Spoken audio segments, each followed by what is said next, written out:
లంబో ఎంట్రీతో scene reverse అవుతుంది.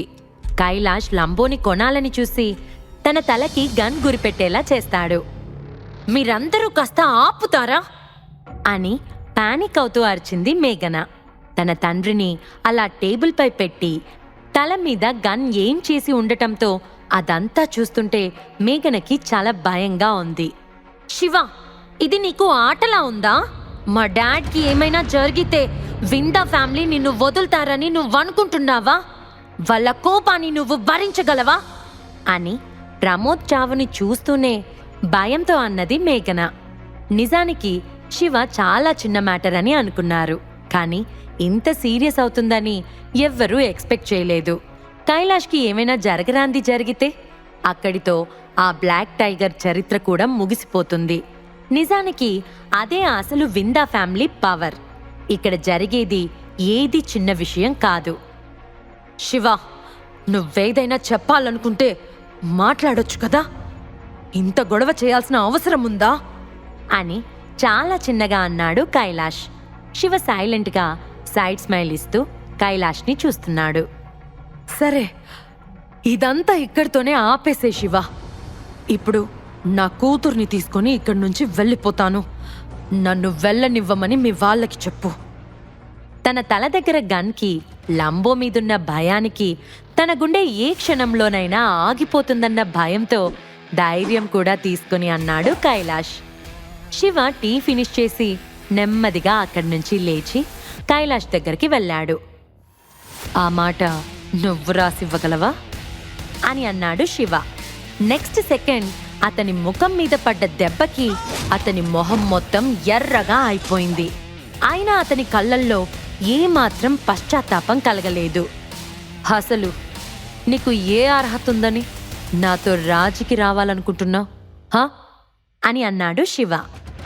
శివ, నువ్వు నువ్వు అంటున్న కైలాష్ మాటలు బయటకి రావట్లేదు. ఇంతమంది మధ్యలో అతని కూతురు ముందే ఒక యువకుడు తనని కొడతాడని అతను ఏ రోజు అనుకోలేదు. అతనికే కాదు, అక్కడున్న అందర్నీ కూడా ఆ చెంప దెబ్బ షాక్కి గురి చేసింది. నిజంగా శివ ధైర్యం అందర్నీ చాలా ఆశ్చర్యపరిచింది. ఇక మిగిలింది కైలాష్ని చంపడమే అని అతని కళ్ళల్లో ఉన్న ధైర్యమే చెప్తుంది. మేఘన మొహం మొత్తం ఎర్రగా అయిపోయింది. తన ముందే తన తండ్రిని టార్చర్ చేస్తుంటే ఏం చేయలేని పరిస్థితి మేఘనది. శివ, విందా ఎంపైర్లో నా స్థానమేంటో నీకు తెలియట్లేదు. ఎప్పటికైనా నువ్వీరోజు చేసిన దానికి చాలా బాధపడతావు అని లో గొంతుకతో చెప్తున్నాడు కైలాష్. నువ్వు నన్ను భయపెడుతున్నావా అని చాలా కూల్గా అన్నాడు శివ. మరుక్షణమే ఫట్ అన్న సౌండ్తో కైలాష్ 2 చెంపలు కందిపోయాయి. నలుపు నీలం కలిసిన రంగులో అతని చెంపలు కమిలిపోగా శివ కైలాష్ వైపు చాలా కూల్గా చూస్తూ, సుందర్ విందా గారి మొహం నేను చూడకపోతే మీరు మీ కూతురు చచ్చి ఇప్పటికే చాలాసేపు అయి ఉండేది అని అన్నాడు. కైలాష్ దీర్ఘంగా శ్వాస తీసుకున్నాడు. సుందర్ విందా అనే పేరు శివ నోటి నుంచి వినగానే అతను వణికిపోయాడు. నీ కూతురు మొదట్నుంచి నన్ను రెచ్చగొడుతూనే ఉంది, అయినా ఎప్పుడు పట్టించుకోలేదు. కానీ ఇప్పుడు ఆమె నా భార్యని ఎందుకు ఇబ్బంది పెడుతుందో నాకు అర్థం కావట్లేదు. అయినా నువ్వు కూడా ఈ విషయాలతో సంబంధం లేకుండా ఇంతమంది మధ్యలో నన్ను మోకరిల్లమని, నీకు బానిసని కమ్మని బలవంతం చేస్తావా? ఈరోజు నేను నిన్ను చంపి నీ విందా ఫ్యామిలీకి కొత్త పాఠాన్ని నేను నేర్పిస్తాను అని అన్న శివ చేయి పైకెత్తి కైలాష్ గొంతు గట్టిగా పట్టుకున్నాడు. ఆ ఒత్తిడి తాళలేక అతని చేతిలోనే గింజుకుంటున్న కైలాష్ని గాలిలోనే ఒక రౌండ్ తిప్పి తన కాళ్ళ దగ్గర మోకాళ్లపై కూలేశాడు శివ. అని అన్న కైలాష్ అరుపు తప్ప అక్కడ మరి ఏం వినిపించడం లేదు. పాలిపోయిన అతని మొహం, రక్తం ఓడుతున్న మోకాళ్ళు, రక్తంతో తడిచిపోయిన బట్టలతో వణుకుతూ తనకే తెలియకుండా కైలాష్ శివ ముందు మోకరిల్లాడు. అయ్యో అంటూ శివని ఏదో అనబోయాడు కైలాష్. అతను ఎంత కోపంగా ఉండాలనుకున్నా సత్తువలేని తన శరీరం నుంచి ఆ ఒక్క మాట తప్ప మరేమీ బయటకు రాలేదు. శివ ప్రకాశవంతమైన మొహం అతన్ని ఇంకా షాక్కి గురిచేసింది. ఇంతటి అవమానాన్ని అతడు తట్టుకోలేకపోతున్నాడు. అతనికి శివ ధైర్యం, బలం, తెగింపు అన్నీ చాలా ఆశ్చర్యంగా ఉన్నాయి. అతను విందా ఫ్యామిలీకి తన ధైర్యాన్ని పరిచయం చేయాలనుకుంటున్నాడా? ఇంకా 25 ఏళ్ల ప్రారంభంలోనే ఉన్నాడు, కానీ అతను చేసే ఏ పని సాధారణంగా లేదు. అసలు ఇతను ఎక్కడి నుంచి వచ్చాడు? ఇతని బ్యాక్గ్రౌండ్ ఏంటి అని అనుకున్నాడు కైలాష్. శివ ముందు తన తండ్రి అలా మోకాళ్ళ మీద ఉండటం మేఘనకి చాలా అవమానంగా అనిపించి, ఏంటి శివ ఇది? నీకెంత ధైర్యం ఉంటే మా నాన్నను అలా కూర్చోపెడతావు? నీకీ భూమి మీద ఉండాలని లేదా అని చాలా కోపంగా అడిగింది మేఘన. శివ మేఘన ఫేస్ కూడా చూడలేదు. అతను మేఘన లాంటి అమ్మాయితో అసలు మాట్లాడాలి అని మొబైల్లో చిన్న మెసేజ్ని సెండ్ చేశాడు. కైలాష్, ఈరోజు జరిగింది నువ్వు మర్చిపోయినా లేదా తేలిగ్గా తీసుకున్నా ఎనీ టైం నువ్వు నా దగ్గరికి రావచ్చు అని అతనికి చెప్పి లంబోని తీసుకుని అక్కడి నుంచి వెళ్ళిపోయాడు శివ. అతని కోపాన్ని అంచనా వేస్తూ సురభి కూడా మౌనంగా శివ వెనుక వెళ్ళింది. తుషార్ వాళ్ళని ఫాలో అయ్యాడు. దారి పొడుగున కైలాష్ మనుషులు నేలపై పడున్నారు. వాళ్ళందరూ లంబో చేత దెబ్బలు తిన్నవాళ్లే. అందరూ శివ వెళ్తుంటే తలలు తిప్పి చూస్తున్నారు, కానీ మళ్ళీ లేచి అతనిపైన అటాక్ చేసే ధైర్యం ఎవ్వరికీ లేదు. వెళ్తున్న శివని చూస్తూ కైలాష్ కోపంతో ఊగిపోయాడు. అతనికి జరిగిన అవమానం, ఇక్కడ జరిగిన దారుణ కాండని అతను అంత తేలిగ్గా మర్చిపోయే రకం కాదు. హోటల్ నుంచి బయటకు రాగానే ఒక శవాల సముద్రం నుంచి బయటకొచ్చినట్లు అనిపించింది వాళ్ళందరికీ. ఇక ఎవరైనా శివ ముందు తోక జాడించాలని ట్రై చేస్తే ఎటు నుంచైనా తన మనుషులు వాళ్ళకి చుక్కలు చూపిస్తారని గట్టి భయాన్ని చూపించాడు లంబో. కైలాష్ తన జీవితంలో ఎన్నో రకాల సంఘటనలను చూశాడు, కానీ ఇలాంటి అత్యంత కిరాతకమైన మారణకాండని ఇక్కడే చూశాడు. మేఘన మొహమంతా కోపంతో ఎర్రబడింది. ఆమెకి ఎప్పటికీ కోలుకోలేని దెబ్బ ఇది. సిచ్యువేషన్కి తగ్గట్టు తన తండ్రిని తనకు మద్దతుగా రమ్మని అడిగింది, కానీ ఇలాంటి దారుణమైన అవమానం తనకి ఎదురొస్తుందని ఎప్పుడూ అనుకోలేదు. ఫ్లోర్ మీద నొప్పులతో మెలికలు తిరుగుతున్న తన తండ్రిని చూసి ఆమెకి శివ అతని పాదాల కింద తన తండ్రిని నొక్కిపెట్టిన సంఘటన గుర్తొస్తుంది.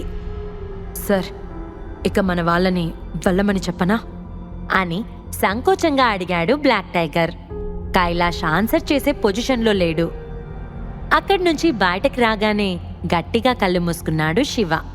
ఏదో చేదు తిన్న ఫీలింగ్ అతనికి కలిగింది. కళ్ళు మూసుకొని చాలాసేపు అలానే ఉన్నాడు. చూసేవాళ్లకి అతను కోపం తగ్గించుకోవడానికి మెడిటేషన్ చేస్తున్నట్లుగా కనిపించింది, కానీ అది నిజం కాదు. కైలాష్ మొహం కోపంతో ఎర్రబడింది. ముంబైలోని విందా కుటుంబానికి చెందిన ఒక ప్రముఖ వ్యక్తిగా అతనికి ఇలాంటి అవమానం జరిగి ఉండకూడదు.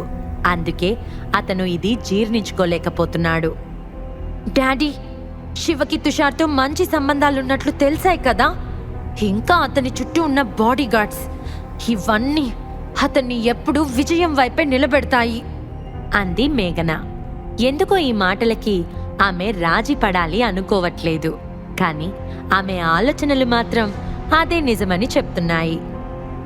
అభినవ్ అని తలుచుకున్న కైలాష్ మొహం రంగు మారినా అతని కళ్ళు మాత్రం మెరిశాయి. శివ కాన్ఫిడెన్స్, బలం, అతని తెగింపు, ఇవన్నీ చూస్తుంటే ఖచ్చితంగా దీని వెనకాల ఎవరో ఉన్నారనిపిస్తోంది. అందుకు తగ్గట్టు తుషార్ కూడా అతని ముందు తల వంచాడంటే శివా అని కాసేపు ఆలోచించిన కైలాష్ అభినవ్ పేరు తీసుకొచ్చాడు. అంటే అతనికి ఖచ్చితంగా విందా ఫ్యామిలీతో ఏదో సంబంధం ఉండే ఉండొచ్చని అనుకున్నాడు కైలాష్. అదే నిజం. లేకపోతే విందా ఫ్యామిలీ మొత్తానికి అధిపతి అయినటువంటి సుందర్ విందా పేరు శివ నోటి నుంచి ఎందుకొస్తుంది? ఖచ్చితంగా అదే అయ్యుంటుంది.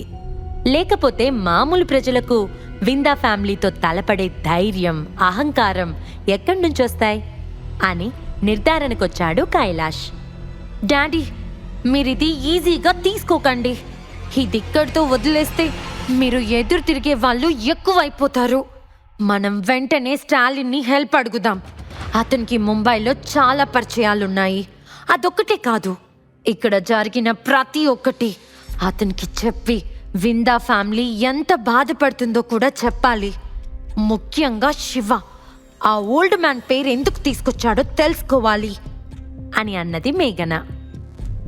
అతను ఇంతమందిలో కూడా కూల్గా ఉండే ప్రయత్నం చేస్తున్నాడు. ఏ విషయాన్ని వదిలిపెట్టడం లేదు. ఏమీ తెలియనట్లు ఉంటూనే అన్నీ గమనిస్తున్నాడని అర్థమవుతుంది అంటూ కైలాష్ ఆలోచించి, అంటే మీ పెదనాన్నలాగా అని అన్నాడు. డాడీ, స్టాలిన్కి ముంబైలో ప్రతి ప్రభుత్వ అధికారులతో సంబంధాలున్నాయి.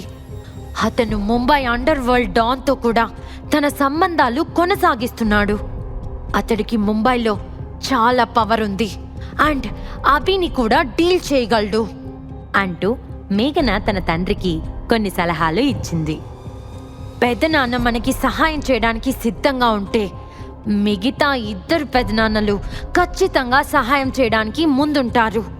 శివ ఎలా వింతా ఫ్యామిలీకి ఎదురు తిరిగాడో తెలిస్తే ఖచ్చితంగా పెదనాన్న అతనితో పాటు మిగతా వాళ్ళందరూ కూడా అతని మీద ఫైర్ అవుతారు. కానీ దీన్ని అభినవ్ భరించలేడు. అప్పుడు అతనే శివని మనకి వదిలేస్తాడు అని అన్నది మేఘన. ఆమె మాటలన్నీ విన్న కైలాష్ ఇంకా లోతుగా ఆలోచించటం మొదలుపెట్టాడు. నిజానికి విందా ఫ్యామిలీలోని 3 దిగ్గజాల తర్వాత 2వ స్థానం అతనిది. అతని బ్రదర్ అయిన గోవింద్ విందా తర్వాతనే ఎవరైనా. ఆ కుటుంబానికి చెందిన 3 ప్రముఖులలో ఆయన కూడా ఒకరు. ఆయన వీళ్ళకి సహాయం చేస్తుంటే మిగతా వాళ్ళు పట్టించుకోరు అని కాదు. విందా ఫ్యామిలీలో ఏ ఒకళ్ళని టచ్ చేసినా మిగతా అందరినీ టచ్ చేసినట్టే. గోవింద్ ఒక్కడు తనకు సహాయం చేయడానికి ఒప్పుకుంటే చాలు, మొత్తం విందా ఫ్యామిలీ అంతా అతని వెనకాలే ఉంటుంది. అదే జరిగితే శివకి ఎంత మంచి నేపథ్యం ఉన్నా, ఎలాంటి బలం అతని వెనకున్నా ఖచ్చితంగా విందా ఫ్యామిలీ ముందు శివ తల వంచి తీరాల్సిందే. నువ్వు నిజంగా చాలా తెలివైన దానివి మేఘనా అని కూతురు మాటలకు రిలీఫ్గా ఫీల్ అయిన కైలాష్, చెప్పిన వెంటనే అర్థం చేసుకోవడంలో నీ తర్వాతనే ఎవరైనా. నేను వెంటనే శివ బ్యాక్గ్రౌండ్ ఏంటో తెలుసుకోవడానికి ట్రై చేస్తాను. అతని వెనక ఎవరున్నారో తెలుసుకోవడానికి ప్రయత్నిస్తాను. దానికోసం ఎలాంటి అడ్డదారులు తొక్కడానికైనా నేను వెనకాడను. వెంటనే నేను గోవింద్ అన్నయ్యతో మాట్లాడతాను అని అన్నాడు. అవును డాడీ, మన విందా ఫ్యామిలీ ఎంత గొప్పదో అందరికీ తెలుసు. విందా ఫ్యామిలీ పరువు పోగొట్టడం అంటే మాటలు కాదు. శివ లాంటి పూర్ ఫెలోస్ ఎప్పుడు మనకు వ్యతిరేకంగా పోరాడటానికి ప్రయత్నం చేస్తారు అని అన్నది మేఘన. తండ్రి కూతుర్ల సుదీర్ఘ మంతనాల తర్వాత శివ దెబ్బతో కోల్పోయిన విశ్వాసం, ధైర్యం మళ్ళీ తిరిగి తెచ్చుకునే మార్గాలు వెతుక్కుంటున్నారు ఇద్దరు. వాళ్ళ ధైర్యం అంటూ ఉంటే అది ఒక్కటే, శివ వెనకాల ఉన్న అదృశ్య హస్తం. ఎంత బలమైనా, అతని చుట్టూ ఉన్న బాడీ గార్డ్స్ ఎంత పోరాడినా వాళ్ళందరూ కలిసి విందా ఫ్యామిలీతో పోటీ పడటం అసాధ్యం. ఇంత పెద్ద విందా వ్యాపార సామ్రాజ్య కుటుంబంలో మార్షల్ ఆర్ట్స్ మాస్టర్స్ కొరత లేదు. వాళ్ళని చిత్తుగా ఓడించగలరు. వీళ్ళు మాటల్లో ఉండగానే రెస్టారెంట్లో తలుపు ఒక్కసారిగా తెరుచుకుంది. బ్లాక్ సూట్లో ఉన్న ఒక మిడిల్ ఏజ్ వ్యక్తి 2 బాడీగార్డ్స్తో కలిసి లోపలికొచ్చాడు. అతన్ని చూసి, గోవింద్ అన్నయ్య, మీరిక్కడికి ఎలా వచ్చారు అని చాలా ఆశ్చర్యంగా అన్నాడు కైలాష్. మీరేంటి పెదనాన్న ఇక్కడ? మా నాన్నకు సహాయం చేయడానికి వచ్చారా అని ఆశ్చర్యంగా అడిగింది మేఘన. వాళ్ళిద్దరూ నిజంగా చాలా ఆశ్చర్యంగా ఉన్నారు. అంతకంటే ఎక్కువ సంతోషంగా కూడా ఉన్నారు. అక్కడ అందరూ గోవింద్ ఎందుకొచ్చాడా అని డిస్కషన్ మొదలుపెట్టారు. అతనే వ్యక్తిగతంగా అక్కడికి వచ్చాడంటే విషయం ఏంటి అని వాళ్ళ ఆలోచన. అక్కడ సిచ్యువేషన్ చూస్తున్న గోవింద్కి చాలా కోపంగా ఉంది. నేనెందుకొచ్చానా అని డౌట్గా ఉందా? లేదంటే నేను రాకపోతే ఆకాశాన్ని తాకేలా ఉన్న విందా ఫ్యామిలీ పరువుని గంగలో కలిపేవాడివా అని ఎర్రబడిన మొహంతో సీరియస్గా అన్నాడు గోవింద్.